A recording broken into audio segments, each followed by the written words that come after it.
আজকে বাংলা অডিও জগতের এবং অতি অবশ্যই থ্রিলার ল্যান্ডের একটা বিশেষ দিন, কারণ আজকে আমি তোমাদের সঙ্গে আলাপ করাতে চলেছি এমন একজনকে যাকে ইংরেজি সাহিত্যের বড়দা বলাই যায় অনায়াসে।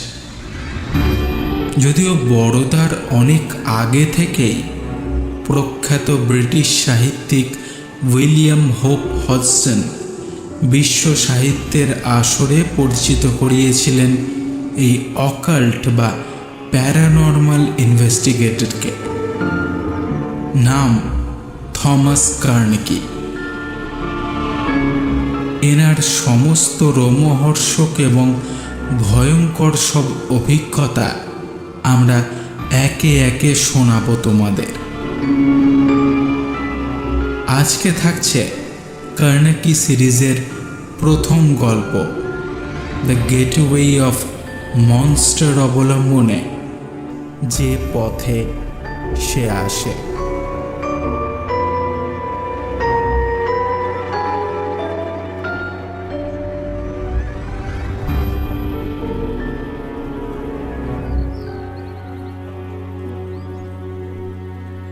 চারশো নম্বর চেইনওয়াক স্ট্রিটের একদম শেষ প্রান্তে একটা দোতলা বাড়ি আছে, খেয়াল করেছেন? রাস্তার পাশের ঝাঁকড়া বার্চ গাছের সারি বাড়িটাকে পথ চলতি মানুষের থেকে খানিক আড়াল করে রেখেছে। তবে খুব মন দিয়ে খেয়াল করলে বোঝা যায় সেই বাড়ির দোতলার ব্যালকনিতে মাঝে মাঝেই একজন দীর্ঘদেহী মানুষ কাঠের আরাম কেদারায় শরীর এলিয়ে বিশ্রাম করছেন। মাঝে মাঝে বললাম বটে, কিন্তু এটাও ঠিক যে তার দেখা পাওয়াটা অতটাও সহজ ব্যাপার নয়। তিনি বছরের বেশিরভাগ সময়েই পৃথিবীর নানা প্রান্তে ছুটে বেড়ান বিভিন্ন কেস নিয়ে। না, তিনি কোনো পুলিশ বা উকিল নন।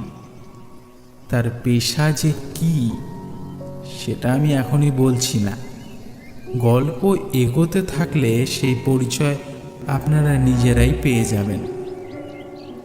হ্যাঁ, তার নামটা অবশ্যই আপনাদের জেনে রাখা প্রয়োজন। তার নাম থমাস কার্নেগি। গল্প এগোলেই বুঝবেন যে কার্নেগির এমনিতে তো অনেক গুণই ছিল, তবে আমার কাছে তার সব থেকে প্রিয় গুণ যেটা ছিল সেটা হলো মাঝে মাঝেই আমাদের কারণে অকারণেই সে নেমন্তন্ন করত। আর তার হাতের রান্নাও ছিল চমৎকার। রোজকার একঘেয়ে জীবনের মাঝে মাঝে মাঝে দমকা হাওয়ার মতো আসা ওই এক আধটা সন্ধে আমার কাছে অক্সিজেনের থেকে কিছু কম প্রয়োজনীয় ছিল না। তা গতবার শীতের শুরুতে যখন আমার সেই প্রিয় বন্ধু কার্নেগির বাড়িতে ডিনারের নেমন্তন্ন পেলাম, সেবার আর আমি একা নই, আমার সঙ্গে আমাদের আরও 3 বন্ধু গিয়েছিল সেখানে। টুকটাক গল্প চলছিল, হঠাৎ আমি বলে উঠলাম, আচ্ছা কার্নেগি, তুমি তো এবার বাইরে গিয়ে বেশি দিন ছিলে না, না? কার্নেগি আমার কথার উত্তর দিল না, বরং কেমন যেন এড়িয়ে গেল। ঠোঁটের কোণে একটা অদ্ভুত হাসি খেলিয়ে খোলা জানালা দিয়ে বাইরে তাকিয়ে রইল এক দৃষ্টে। আমিও আর কথা বাড়ালাম না। পুরো সন্ধে জুড়ে নানা রকম গল্প আলোচনা আর সব শেষে ডিনার সেরে আমরা সোফায় এসে বসলাম। কিছুক্ষণের মধ্যেই কার্নেগি সন্ধ্যের সেই চাপা পড়ে যাওয়া প্রসঙ্গটা নিজেই টেনে আনলো। হ্যাঁ ডকসন, তখন যে কথাটা বলছিলে এবার সেটা প্রসঙ্গে আসি। এবার যেখানে গিয়েছিলাম সেখানে আমাকে বেশি দিন থাকতে হয়নি। জায়গাটার নাম শেষটা একটা গম্ভীর সুরে টেনে থেমে গেল সে। তারপর সুর পাল্টে বলল, না, জায়গাটার নাম আমি তোমাদের বলবো না, তোমরা শুনলে হয়তো ভয় পাবে। তবে এখান থেকে খুব বেশি দূর নয়, ওই জোর মাইল করি। জায়গাটার নামটুকু ছাড়া পুরো ঘটনাটাই কিন্তু আমি তোমাদের সবিস্তারে বলছি। তারপর কি একটা যেন ভেবে নিয়ে আবার শুরু করলো। কদিন আগে আমার কাছে একটা চিঠি আসে অ্যান্ডারসন নামক এক ভদ্রলোকের কাছ থেকে। চিঠি মানে ওই মাঝে মাঝে আমার কাছে যেরকম আসে আর কি, একটা ইনভেস্টিগেশনের জন্য অনুরোধ। চিঠির বক্তব্য অনুসারে তার বাড়িটা নাকি হন্টেড। তা দেখবে সাধারণত হানাবাড়িতে দীর্ঘদিন কেউ থাকে না, বা থাকলেও বহুদিন খালি পড়ে থাকার পর কোনো নতুন মানুষ বা পরিবার সেখানে থাকতে আসে আর বিভিন্ন অলৌকিক ঘটনার সম্মুখীন হয়ে আমার শরণাপন্ন হয়। কিন্তু এই ক্ষেত্রে সেটা একেবারেই নয়। বাড়িটা তাদের দীর্ঘদিনের বসত বাড়ি। বহু বছর ধরে অ্যান্ডারসন পরিবার সেই বাড়িতে বসবাস করছে, কিন্তু হঠাৎ সেই বাড়ির একটা ঘরে এমন কিছু অলৌকিক ঘটনা ঘটছে যার কোনো ব্যাখ্যা ওনাদের কাছে নেই। আমি যে খুব একটা অবাক হলাম তা নয়। একটা জিনিস দেখবে, যখন কোনো পরিবার প্রজন্মের পর প্রজন্ম কোনো বাড়িতে কাটায়, তাদের সুখ দুঃখের বিভিন্ন মুহূর্ত সেই বাড়ির সঙ্গে জড়িয়ে যায়। সেসব মুহূর্ত কখনো সময়ের স্রোতে বয়ে যায়, আবার কখনো বা পাতলা কোনো পর্দার আড়ালে গা ঢাকা দিয়ে থাকে। কখন কিভাবে তারা শীতঘুম ভেঙে তোমার সামনে এসে দাঁড়াবে তুমি জানতেও পারবে না। যাই হোক, সেই চিঠিতে মিস্টার অ্যান্ডারসন এমন কিছু ঘটনার বিবরণ দিয়েছেন যেগুলো পড়ে আমার মধ্যে একটা অদ্ভুত কৌতূহল বাসা বাঁধল। জানো কি কৌতূহল সেটা এখনই বলছি না, সেটা ক্রমশ প্রকাশ্য। আমি আর দেরি করলাম না, ওই দিন বিকেলেই রওনা দিলাম সেই বাড়িটার উদ্দেশ্যে। ঠিকানা খুঁজে খুঁজে যখন পৌঁছালাম, তখন মাথার পেছনে সূর্য প্রায় ডুবেই গেছে। সন্ধ্যের কালো ছায়া ধীরে ধীরে প্রকাণ্ড বাড়িটাকে ঢাকতে শুরু করেছে। শহরের শেষ প্রান্তে, রাস্তার একদম শেষে, মৃত কঙ্কালের মতো মাথা উঁচু করে দাঁড়িয়ে আছে সেই জরাজীর্ণ বাড়িটা। সেখানে সন্ধ্যের অন্ধকারে আশেপাশে আর তেমন কোনো বাড়ি চোখে পড়ল না।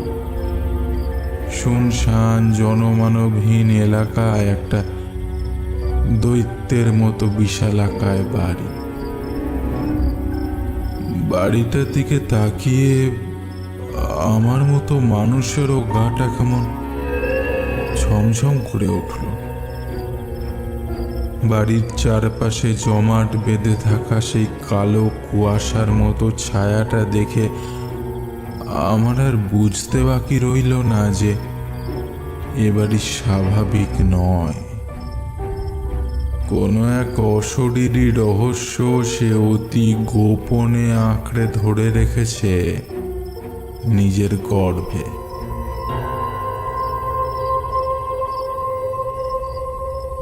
বেশ কিছুক্ষণ বাড়িটার সামনে স্থির হয়ে দাঁড়িয়ে রইলাম।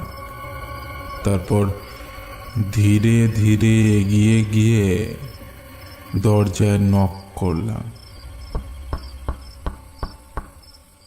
দরজা খুলল একজন মধ্যবয়স্ক ভৃত্য স্থানীয় মানুষ। মিস্টার অ্যান্ডারসন আছেন? না সাহেব তো বাড়ি নেই, দিন কয়েকের জন্য শহরে গেছেন একটা দরকারে। আচ্ছা মাফ করবেন স্যার, আপনার নাম কি থমাস কার্নেগি? হ্যাঁ, আমার কথা কি উনি কিছু বলে গিয়েছেন? কারণ একটা চিঠি মারফত উনি আমার সাহায্য চেয়েছিলেন। এই জানি স্যার জানি, আমাকে সব কথাই বলেছেন। এটাও বলেছেন হয়তো চিঠি পেয়ে কিছুদিনের মধ্যে আপনিও এসে পড়বেন, কিন্তু হঠাৎ ব্যবসার একটা কাজ এসে যাওয়ায় ওনাকে যেতেই হলো। আপনি ভেতরে আসুন, আপনার যত্নের কোনো ত্রুটি হবে না। সাহেবও 2-3 দিনের মধ্যেই চলে আসবেন। আমরা বাড়ির মধ্যে প্রবেশ করলাম। দু একটা ঘর দেখার পর আমাকে চাকরটা যে ঘরে নিয়ে গেল সেটাই নাকি এই বাড়ির আতঙ্কের মূল ঘাঁটি। ঘরটার নাম গ্রে রুম। অ্যান্ডারসনের চিঠি মারফত যে ঘটনাগুলো জেনেছিলাম, চাকরের কাছে আরো বেশি করে শুনলাম। এই ঘরে অনেক অদ্ভুত অভিজ্ঞতার শিকার হয়েছে চাকরটা। যেমন দরজা বন্ধ করে দেওয়ার পরও নাকি ভেতর থেকে দুমদাম আওয়াজ করে কেউ দরজায়।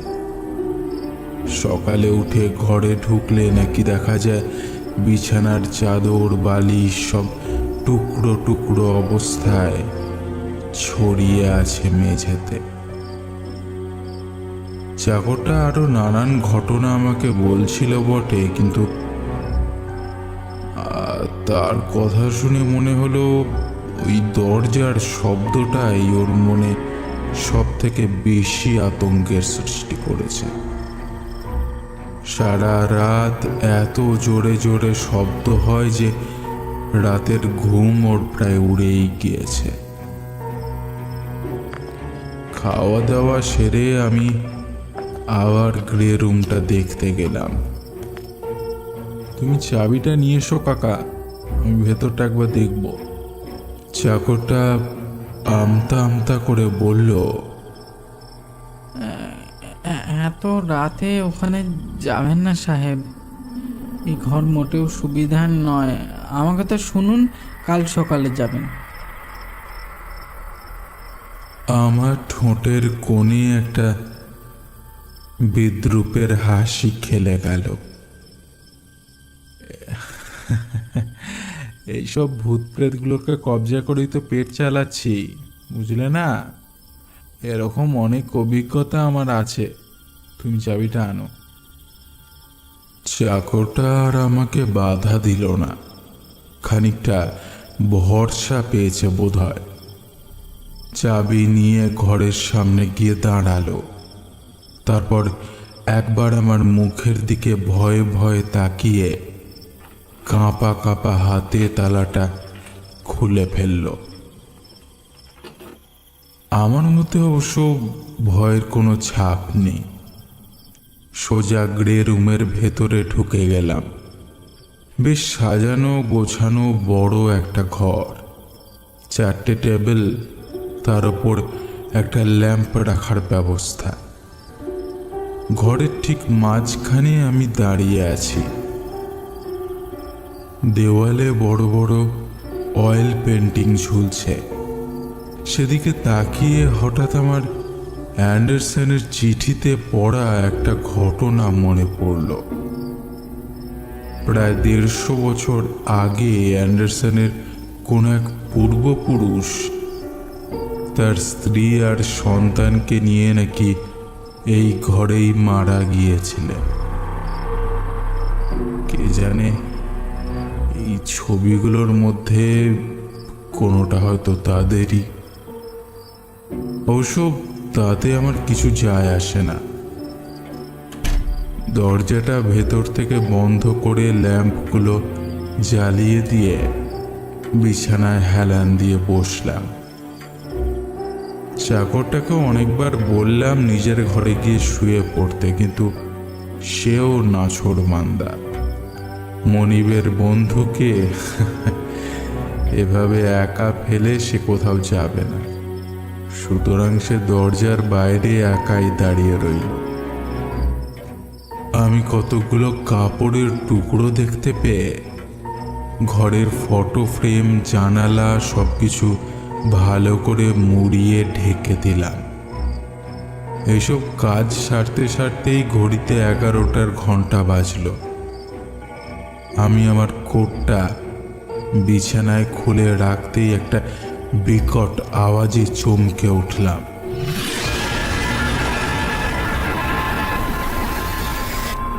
চাকরটা বাইরে থেকে চিৎকার করতে লাগলো, আপনি বাইরে চলে আসুন সাহেব, আপনি চলে আসুন সাহেব, আপনি ঠিক আছেন তো? কোত্থেকে একটা দমকা হাওয়া এসে একটা ল্যাম্পকে নিভিয়ে দিয়ে গেল। যে ল্যাম্পগুলো তখনও জ্বলছিল সেগুলো দিয়ে দেখতে পেলাম অস্বাভাবিক কিছুই নেই, অথচ একটা তীব্র ভয় আমার গলা চেপে ধরছে। শুকনো গলায় একটা ঢোক গিলে বললাম, হ্যাঁ, আমি একদম ঠিক আছি। নিজেকে এরকম ভীত অবস্থায় আমি বহুদিন দেখিনি। ওই ঘরে থাকার জন্য আমার কিছু ব্যবস্থা নেওয়া উচিত। তাছাড়া প্রথম দিনেই এতটা ঝুঁকি নেওয়া ঠিক হবে না। ঘরের সব জানলা, বাইরের দিকে দরজা সব সিল করে শেষে ঘরের মেন দরজাতেও 2টো তালা লাগিয়ে দিলাম। তারপর সেই দরজাটাকেও সিল করে নিজের ঘরে এসে শুয়ে পড়লাম। মানসিক ক্লান্তিতে ঘুম চলে এলো সহজেই, কিন্তু সেই ঘুম আর বেশিক্ষণ টিকে থাকতে পারল না। আবার একটা বিকট ভয়ঙ্কর শব্দে এক নিমেষে আমার ঘুমটা ভেঙে গেল। একটা অচেনা ভয় যেন আমার টুঁটি চেপে ধরছে। আমি অনেক চেষ্টা করেও গ্রে রুমের দিকে পা বাড়াতে পারলাম না। নিজেকেই চিনতে পারছি না আমি আর। এত ভীতু তো আমি কোনো দিন নই। অনেক ভয়ের অভিজ্ঞতা হয়েছে আমার, কিন্তু এরকম ভয় তো আমি আগে কখনো পাইনি। আমার হাত পা কাঁপছে ভয়ে। বিছানায় ঠায় বসে রয়েছি, জানলার বাইরে ওই নিকষ কালো অন্ধকারের দিকে তাকিয়ে। ওই ঘরটা থেকে অনবরত শব্দ ভেসে আসছে কানে। একসময় সেটাও যেন কেমন সহ্য হয়ে গেল। বসে থাকতে থাকতেই ভোরের আলো জানালার আধখোলা পাল্লার ফাঁক গলে ঘরে ঢুকে এসেছে অনেকক্ষণ। এতক্ষণে শরীরে একটু বল পেয়েছি। নিজের ওপর হঠাৎ হাসি পেল। এত ভয় কেনই বা পাচ্ছিলাম এতক্ষণ। আস্তে আস্তে গ্রে রুমের সামনে গিয়ে দাঁড়ালাম। এ কি, দরজার তালাগুলো এভাবে ভাঙল কে? সিলটা খুলে গেল কি করে? তড়িঘড়ি ঘরের ভিতরে ঢুকে দেখলাম সাজানো ঘরটা লণ্ডভণ্ড হয়ে পড়ে আছে। বিছানার চাদরটা কুচি কুচি হয়ে ছড়িয়ে আছে সারা ঘরে। দ্বিতীয়বারের মতো দিনের আলোতেই আমার হাড় হিম হয়ে গেল।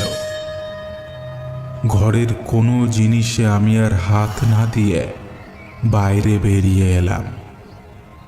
সকাল হয়ে গেছে, দিনের আলো এখন হল ঘরটা জুড়ে খেলা করছে।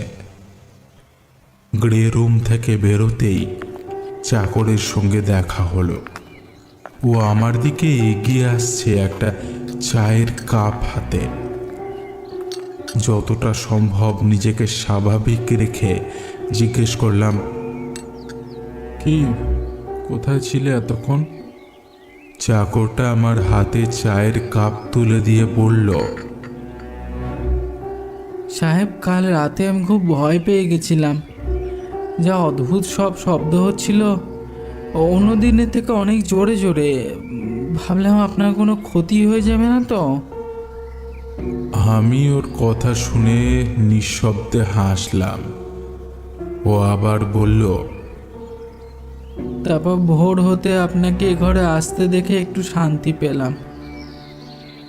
আমি এই কথার আর কোনো উত্তর দিলাম না। ওকে নিয়ে আবার গ্রে রুমের ভেতরে ঢুকলাম। চাকরটার কাছে এটা নতুন কিছু নয়, যদিও সেও যথেষ্টই ভয় পেয়েছে। আমি দিনের আলোয় সিলগুলো ভালো করে খেয়াল করছিলাম। হঠাৎ সে আমাকে ডেকে ভয়ার্ত গলায় বলল, সাহেব, এদিকে দেখুন, বিছানায়। আমি তাড়াতাড়ি বিছানার পাশে এসে দেখলাম বিছানার বাঁ দিকটা তখনও কুঁচকে আছে। মনে হচ্ছে কেউ যেন রাতে এখানে এসে শুয়েছিল। কিন্তু এটা কি করে সম্ভব? আমরা দুজনেই আর কোনো কথা বলতে পারলাম না।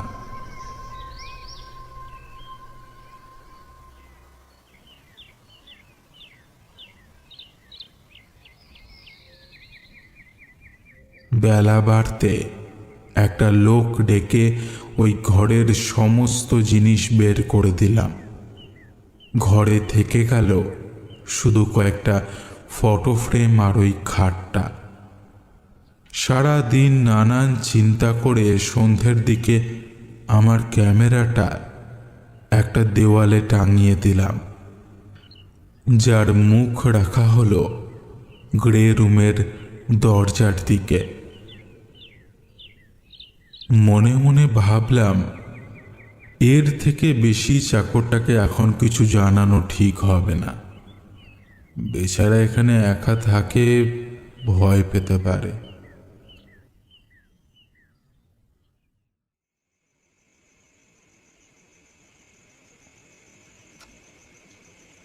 স্বাভাবিক কথাবার্তা বলে রাতে খাওয়া দাওয়া সেরে নিজের ঘরে এসে শুয়ে পড়লাম। কিন্তু অ্যালার্ম দিয়ে রাখলাম ঠিক রাত 12টায়। সেদিনও ঘুম এসে গেল তাড়াতাড়ি। হয়তো একেবারে সকালেই উঠতাম বা কোনো বিকট শব্দে। কিন্তু তার আগেই অ্যালার্ম শুনে বিছানায় উঠে বসলাম।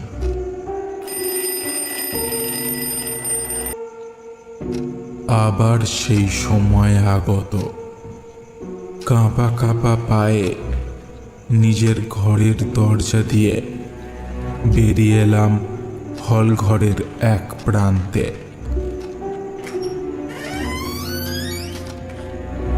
ক্যামেরাটা দেওয়ালে টাঙানো। ওখানে দাঁড়িয়েই আমি মনে মনে প্রহর গুনতে শুরু করলাম। আমার হাতে ধরা মোমবাতিটা তখন প্রখর তেজে জ্বলছে।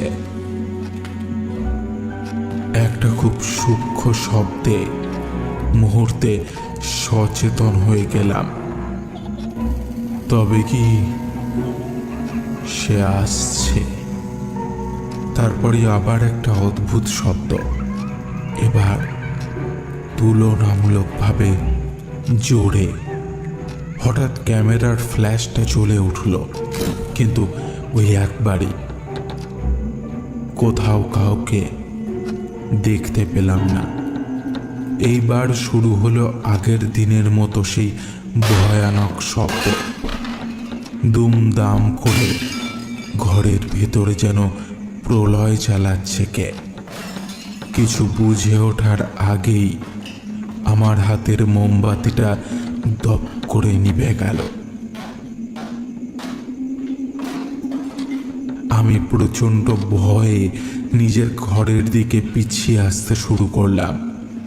হঠাৎ মনে হলো আমার ঘরের দরজায় যেন কারুর ছায়া।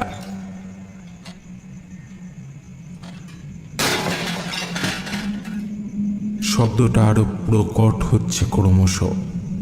আমি কোনো রকমে ঘরে ঢুকে একটা পেন্টাগ্রাম এঁকে তার মধ্যে চোখ বন্ধ করে বসে রইলাম। মনে হলো কেউ যেন আমাকে কেন্দ্র করে গোল করে আমার চারপাশে ঘুরছে।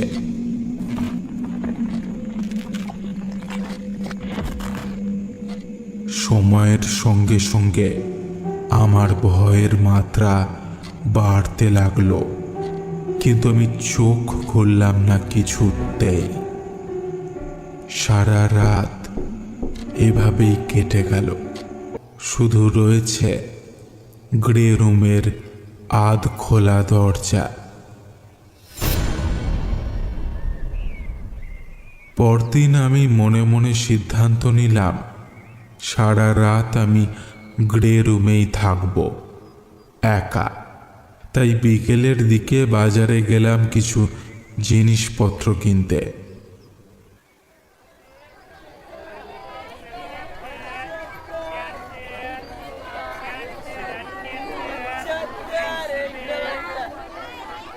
প্রায় 5:30 নাগাদ বাজার থেকে ফিরলাম।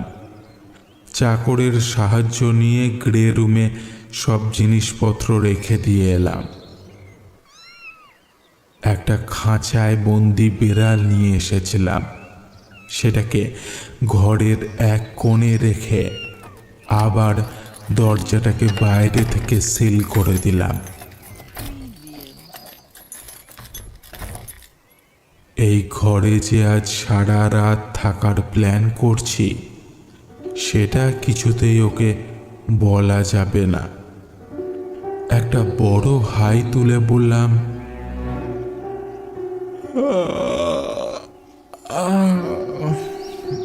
আমি আজ আর কিছু একটা কোনায় প্রয়োজন মতো জিনিস দিয়ে সাজালাম। সেসব জিনিসের বর্ণনা অবশ্য আমি এখন তোমাদের দিতে পারবো না। তারপর ছোট্ট ছোট্ট আলো দিয়ে একটা ইলেকট্রিক সার্কিট বানিয়ে ফেললাম। ব্যাটারির সঙ্গে কানেক্ট করতেই একটা মৃদু নীল আলো জ্বলে উঠল। একটা মোমবাতি আমার পাশে নামিয়ে রাখলাম। তারপর ক্যামেরাটা দেওয়ালের সঙ্গে ঝুলিয়ে দিয়ে বসে রইলাম বৃত্তের ভেতর। যদিও আমি এসবে খুব একটা বিশ্বাসী নই, তবুও সাবধানের মার নেই।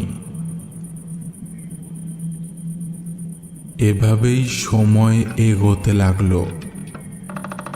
একটা সময় পর আবার সেই বিকট শব্দ, আর ঠিক তারপরেই দরজা খোলার একটা ভয়ানক শব্দে আমি গুটিয়ে গেলাম। কাউকে দেখা যাচ্ছে না, শুধু দরজাটা খুলেই সেটা বন্ধ হয়ে গেল সশব্দে। আমার হাত পা ইতিমধ্যেই ঘেমে উঠেছে, যেন কেউ আমার দিকে এগিয়ে আসছে। হঠাৎ বুঝতে পারলাম ঘরের একটা কোণা থেকে প্রচণ্ড জোরে বাতাস বইছে। এটা তো সেই কোণাটা যেখানে খাটের চাদরটা রোজ টুকরো টুকরো হয়ে পড়ে থাকে। কিছুক্ষণের মধ্যেই সেই বাতাসে আমার মোমবাতিটা নিভে গেল। এক ঝটকায় আমার চোখের সামনে পুরোপুরি অন্ধকার হয়ে গেল।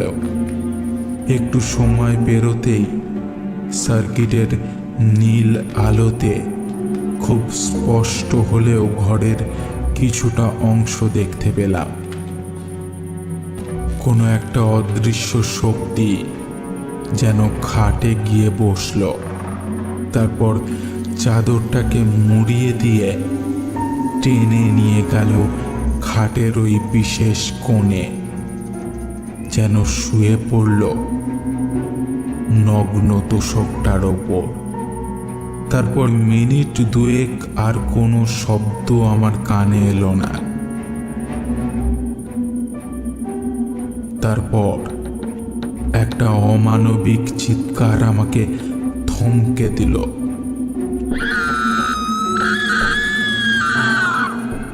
আমি ভয়ে আরো বেশি জড়সড় হয়ে গেলাম। একটা প্রকাণ্ড দানবিক শক্তি যেন বহু যুগ পর আবার জেগে উঠেছে। আমি চেষ্টা করলাম একবার বৃত্তের বাইরে বেরিয়ে ক্যামেরাটা নিয়ে আসতে, যাতে তার ফ্ল্যাশে অন্তত কিছু পরিষ্কারভাবে দেখতে পাই। কিন্তু ওই গণ্ডি থেকে বেরোনো মাত্র সেই অশরীরী শক্তি আমার দিকে ধেয়ে এলো।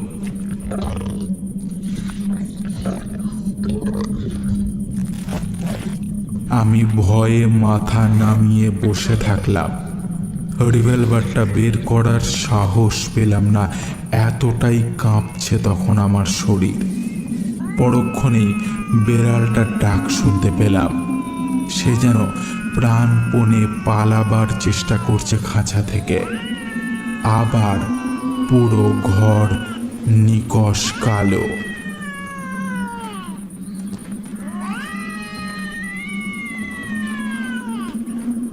মিনিট পাঁচেক ওভাবেই বসে রইলাম আমি। অনেকক্ষণ আগেই বেড়ালের ছটপটানি বন্ধ হয়ে গেছে। নীল আলোটা এবার আমাকে একটু সঙ্গ দিচ্ছে। বেড়ালের খাঁচাটার দিকে ভয়ে ভয়ে তাকালাম। ওর শরীর অর্ধেক খাঁচার ভিতর, বাকিটা বাইরে। নির্মমভাবে মরে পড়ে আছে প্রাণীটা। ওর জন্য দুঃখ প্রকাশ করার সময়টুকু পেলাম না। একটা প্রকাণ্ড কালো ছায়া আমার গণ্ডির বাইরে আমাকে ঘিরে ঘুরতে শুরু করেছে, ঠিক যেন একটা বিশাল মাকড়সা হাত নেড়ে নেড়ে ভেদ করতে চাইছে আমার গণ্ডিটাকে।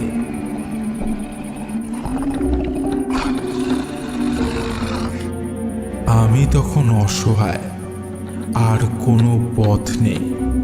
কিন্তু কোত্থেকে একটা জোরালো ঝড় যেন ছায়ামূর্তিটাকে আমার থেকে দূরে সরিয়ে দিল। তারপর ওই বেড়ালের মৃতদেহটাকে তুলে নিয়ে মেঝেতে সজোরে একটা আছাড় মারল। নিজের অস্তিত্ব বুঝে ওঠার আগেই পুরো ঘর জুড়ে সমস্ত আলোড়ন থেমে গেল নিমেষেই। সেদিন সারা রাত ওই গণ্ডি থেকে নিজেকে বের করার শক্তি আমার ছিল না। একইভাবে স্থির হয়ে বসে কাটিয়ে দিলাম সারা রাত।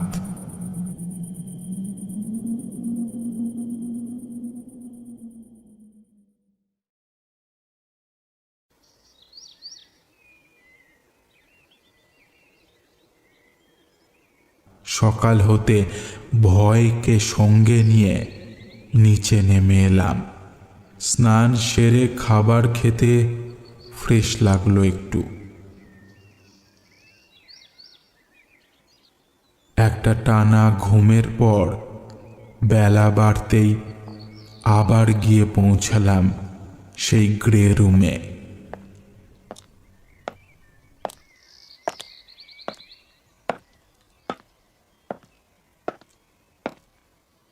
বিড়ালের রক্তাক্ত দেহটা পরিষ্কার করলাম। পুরো ঘর তছনছ হয়ে আছে। সার্কিটের নীল আলোটা তখনও জ্বলছে। তন্ন তন্ন করে পুরো ঘর খুঁজেও কিচ্ছু পাওয়া গেল না। ঘরের ওই কোণেই যে কিছু একটা রহস্য লুকিয়ে আছে তা বুঝতে আমার আর বাকি রইল না।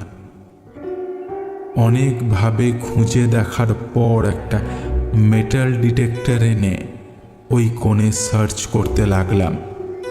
একটু পরেই একটা আংটি ডিটেক্টরে ধরা পড়ল। আংটিটাকে হাতে নিয়ে আমি বাকরুদ্ধ হয়ে দাঁড়িয়ে থাকলাম। আমার চোখ দুটো জল জল করছে। এই আংটিটা তো আমি চিনি। এই আংটির ইতিহাস আমি জেনেছি এই বাড়ির ইতিহাস খুঁজতে গিয়েই। এটা অ্যান্ডারসন পরিবারের আংটি। প্রতিটি পুরুষ তার পরবর্তী প্রজন্মকে এই আংটিটা দিয়ে যেত, কিন্তু কঠোরভাবে বারণ করত যেন সে আংটিটা না পরে। প্রায় 150 বছর আগে অ্যান্ডারসনের এক পূর্বপুরুষ কৌতূহলবশত আংটিটা পরে ফেলেন। ফলস্বরূপ তার স্ত্রী আর বাচ্চা ছেলে শ্বাসরোধ হয়ে মারা যায়। পরে সবাই যখন সেই ভদ্রলোককে খুনি বলে দাবি করে, তিনি লজ্জায় একদিন আংটিটা পরে রাত্রে বিছানায় শুয়ে পড়েন এবং তিনিও একইভাবে মারা যান।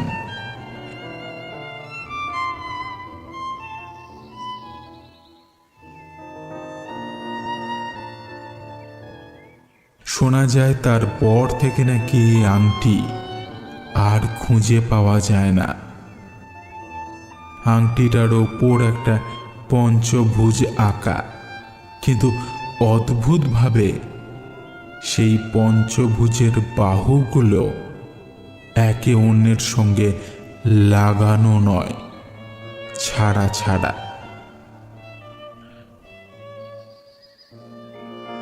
পুরাণ অনুযায়ী এই পঞ্চভুজের অর্থ ভূত, পিশাচ বা কোনো অশুভ আত্মার থেকে নিজেদের আগলে রাখা।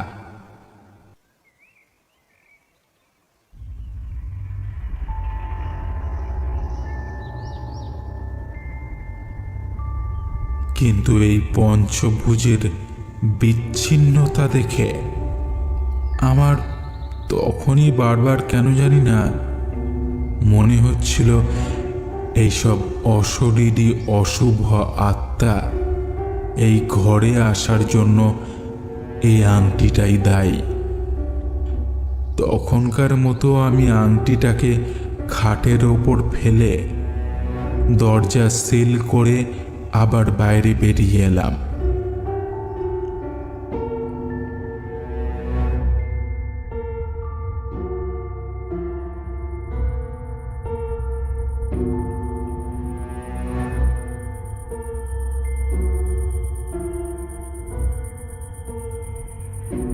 সেদিনও বাজারে গিয়েছিলাম কিছু জিনিস কিনতে।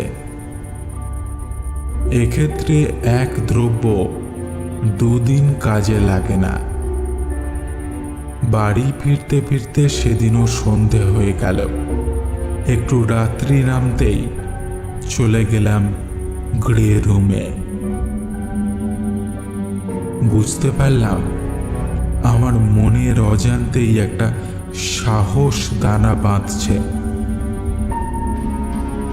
যত তাড়াতাড়ি সম্ভব চকের বৃত্ত, জলের বৃত্ত আর পঞ্চভুজ এঁকে ফেললাম।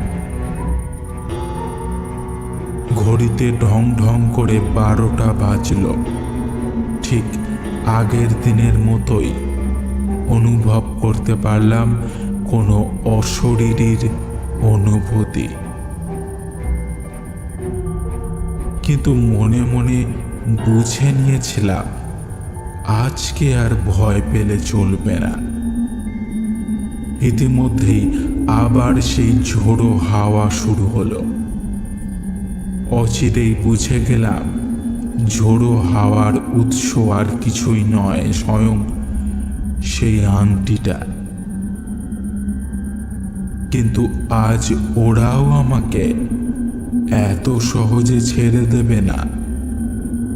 এত বছর পর আংটিটার জায়গা পরিবর্তন করেছি আমি।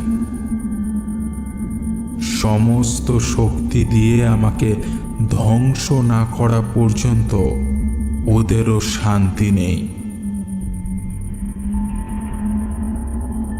ঠিক তাই, একটু পরেই আংটিটার পেছন থেকে আগের দিনের মতোই অজস্র ছায়ামূর্তি তাদের প্রকাণ্ড হাত বাড়িয়ে আমার দিকে আসতে শুরু করলো।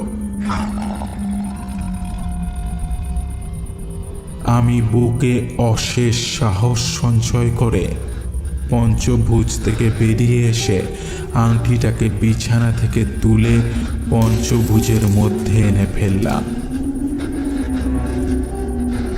এবং তক্ষুনি দরজা খুলে বেরিয়ে এলাম গ্রে রুম থেকে।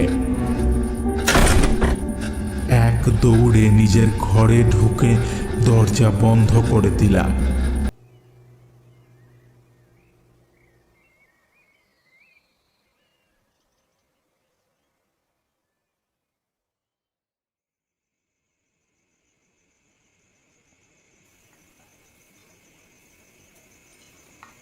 কার্নাকির কথা এতক্ষণ আমরা মোহিত হয়ে শুনছিলাম প্রতিবারের মতোই।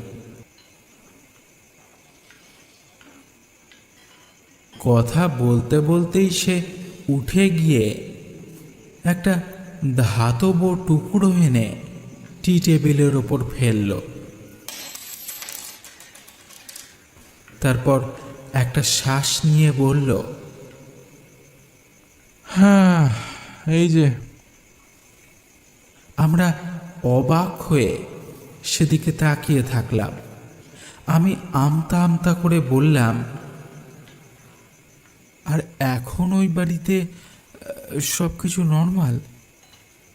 কার্নাকি এবার জোরে জোরে হেসে উঠল, বলল, তাহলে কেমন লাগলো আজকের গল্পটা? ভালো লাগলে লাইক, কমেন্ট, শেয়ার আরও যা যা কিছু আছে সব কিছু। আরে এ কি হলো? সাবস্ক্রাইবটা কে করবে শুনি? করো করো, তাড়াতাড়ি করো বলছি, নইলে বাড়িতে কিন্তু পার্সেল করে ভূত পাঠিয়ে দেবো। কার্নাকি সাহেবও বাঁচাতে পারবে না। যাকে টিম থ্রিলারল্যান্ডের তরফ থেকে সবাইকে জানাই শুভরাত্রি। ভালো থেকো, ভয়ে থেকো।